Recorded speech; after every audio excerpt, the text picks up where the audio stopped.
ملګرو دغه مېرمن په جرمني کې اوسېږي، غواړي د 100 یورو په جرمني کې سودا وکړي. راځئ وګورو چې په 100 یورو په جرمني کې یا اروپا کې څومره سودا کېږي. نو دا د بلا شی واخیسته، صبر چې دا اواز پیان کوم. غوړي مو واخیستله، رومیان،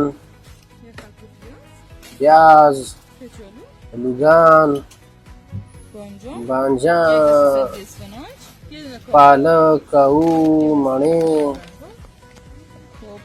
او ملی سرخک، لیمو او دا ډونټ دی که څه بالا د شیریني وه و خارجي منجلې چې ورته وایي، دا د نوره خواږه. دا ګرم پخېږي والا چې دارې کې رالي هلته ډوډۍ مربا چې پې وهي.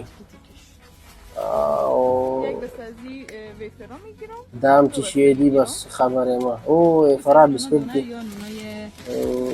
دا هم ډوډۍ د دغه دپاره شورما مرما، ممپلی، جوس، وریژې، مکرونی، پنیر، بیا هم پنیر، پاستا، شمړې، زیتون او دا بلا شی واغوستلو. بلا شی په 100 یورو. اوه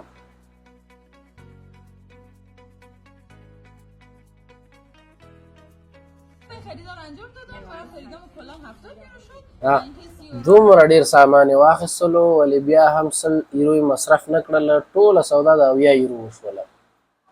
نو دا زه تاسو ته یم، دا څوک چې په افغانستان کې دي یا په پاکستان کې دي او خارجیانو ته زنګ ووهي چې $100 نو شی دی، 100 یورو شی خو ستاسې 100 روپۍ شولې. وروره د 100 روپۍ د هلته هم ډېر زیات ارزښت لري. دومره سودا چې په 80 یورو باندې کېږي، نو ته پوه شه چې په 100 یورو باندې د دوی د ټولې میاشتې خرچه راوځي. او یعنې تاسو ته ډېر اسانه ښکاري چې 100 روپۍ 100 روپۍ نه دي وروره. بس ته مارکیټ یې دا دی. ویډیو لایک کړئ او شیر کړئ.